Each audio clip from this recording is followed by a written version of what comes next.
Farid Ahmed's words of forgiveness were heard around the world following a terror attack in Christchurch, New Zealand. I want a heart that will be full of love and will forgive lavishly.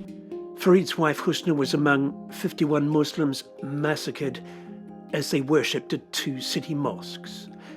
And yet Farid chose love over hate. I don't want to have a heart that is boiling like a volcano. A volcano has anger, fury, rage. In this podcast, Farid shares his own extraordinary life story, weaving everyday lessons from a series of savage life shocks that would have overwhelmed many.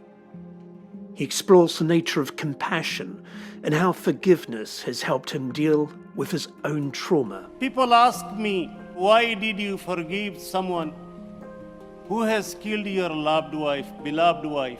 His words and stories offer both healing and hope for the future. If our heart is full of love, then peace will start from here. Episode 3, The Little Judge. One of the attributes you have here in New Zealand, if you like, for the community, you're the go-to man. It seems to be on so many aspects, where people are facing difficulty or whatever. Where did that begin for you? How did you?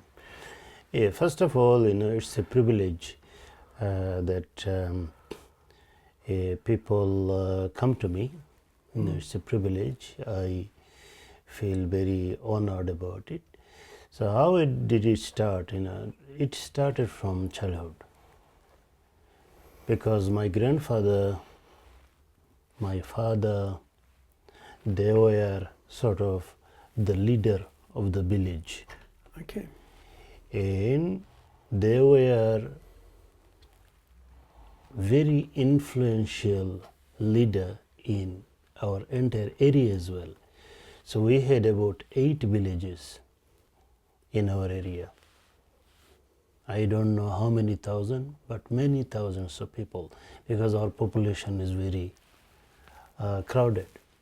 So my father, he was not only the leader for our village, but he was the senior leader for 8 villages. Each village has their own leader, but if something happens in broader scale, they would take my father to solve their problems. So I saw that. Then my father had his own private court. And in that court, from 8 villages, cases used to come. So his case taking was a bit different than court system. In court system, a solicitor will represent your case. But my father, he did not want any solicitors. He wanted to communicate with the offender and the victim directly. The reason was so he could quickly pick up the pieces and he could solve the puzzle. And he was, very deep thinker and very nice talker. So at the end, he used to find out the truth, who was guilty, who was the victim, and then he used to give a judgment, and after that, he used to do the restorative process as well. He would aim to bring their hearts together.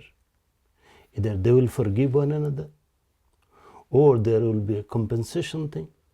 Both parties will be agreed, and my father, with his wisdom, he will explain to them in front of the whole villagers, and everyone will say, yeah, this is the right course of action.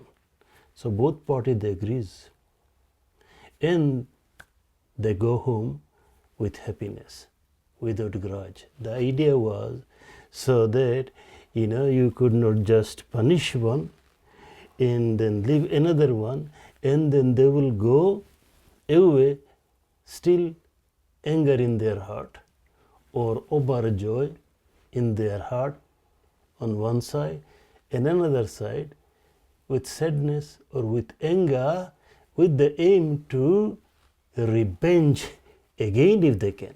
So his process was, no, there was a problem, this is the justice, now you solve it once for all. Forgive one another, or take compensation, and then must come together as villagers. So those sort of things I saw. And then I wanted to do this sort of things. It is interesting that I was interested in it. And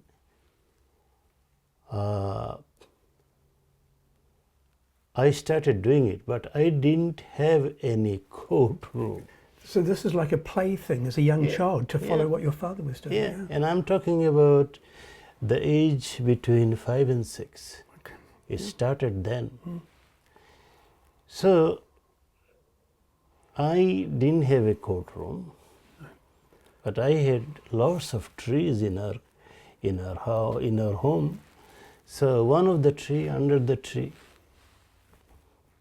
was the courtroom. The yard was the courtroom, or in a veranda was the courtroom.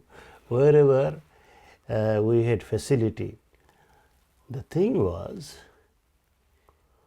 we had about 32 children from neighbouring houses. They used to come together for play. So our yard was very big, so they used to play there. And they are constantly playing and fighting with one another.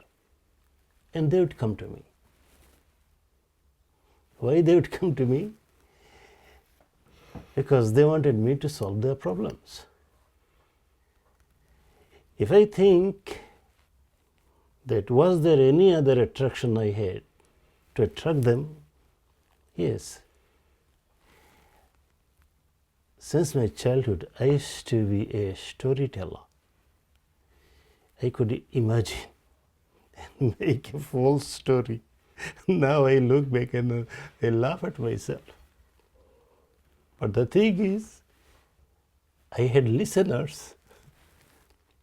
They were very devoted listeners, all these kids. I would sit, I'll tell them a story, they are listening. So I was sort of like, for them, a little master and a reconciliator, a judge. So very soon I was known as a little judge. The elders, the parents, they gave me this nice title, his little judge. So if they had any problem in their home, they would recommend their children, go and talk to Farid. He'll solve problems for you. So that's how, I learned to be the person to go to. And for my compassionate nature, I used to welcome it. I have seen my friends, my classmates, their tendency was different. Why should I bother? Or they used to tell me, why do you take all these troubles for it? Just look after yourself. I could not. I had a feeling that we are not for only ourselves. We are for one another. And then soon after, probably first year or second year of primary school, I memorized a poem, a Bengali poem, and it is still in my head. It says, Aponare loye bibiroto rohite, ashenai keho oboni pore. That nobody has come on this earth only to look after himself or herself. Shokoler tore shokole amora. We are for us. Protteke amora opere thore, and each one of us is for another. And that teaching that we are for one another, we cannot be selfish. We cannot just say, why should I care about others and I should look after myself? This thing I could not, take easily. My heart took the other one, that we are for one another. There is a reason that we are neighbors. There is a reason that we are fellow human, and that reason is we have to look after one another. And that lesson from this poem has been implanted in my heart, because my heart had a room for it. And since then, I'm like this. I'm happy if I can do something for somebody else. If there is anything happens, the first thing comes to my mind, what can I do? Instead of what can I take? There is perhaps also within that a sense of, some might even say selfishness, but it's not. It is self-compassion that you know by doing that, you get something in return. Is that part of what you're describing here? Yes, definitely. It's just behind the thinking, there is a setup of our mentality. So, for example, your camera, if you put your camera this way, it will work. But if you put your camera on that way, it will also work, but direction will be two. So behind your camera, behind your lens, there is an operator, and that operator inside us is, I call, willpower. The operator. So if my willpower set the tone to be happy by serving others, that's it. Then it will always be happy. But if my willpower, if I put into another direction, that in this life, most important thing is what I get. What is my rights? What is my rights? Then the compassion becomes secondary. But if we learn from the beginning and we adjust with our willpower, that in my life, my responsibility is the first option. My right is second. My responsibility is first. But in this society now, we see that there is a difference. The first thing they will teach you, what is your right? So, for example, little kids, your right is call 111 if your mommy tell you off. Wasn't expecting that, but yeah. Some children, they tell me, because I take classes. Okay. Really? Yeah. All right. Do you remember what your teacher taught you, that what is your responsibility towards your mom? I forgot. You see, the human tendency. The human tendency, it is easy to think about my right. But it is hard sometimes to think about what is my responsibility, what can I give.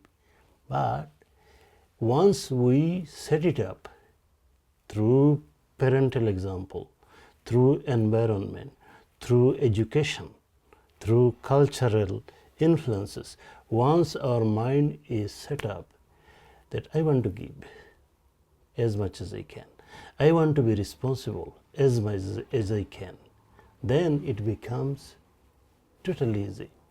Then you feel the happiness. So I feel happiness if I can contribute something, if I can forgive, if I can make someone's life better. And I think that feeling needed a foundation, a setup, And that setup came through lessons, through mistakes, learning from mistakes, all sorts of it. It was not easy. It was not automatic. What I am today, if I look back in my life, is because of I screwed up a lot of times. I made mistakes a lot of time, but my heart was always in a good place. My talent, my intelligence, and my experiences was not always right. But I remember my heart was in the right place. Somehow, some way, my heart was set to take responsibility and to take others' happiness first and me second. And it is still going, and I am very fortunate about it. Thank you, Farid.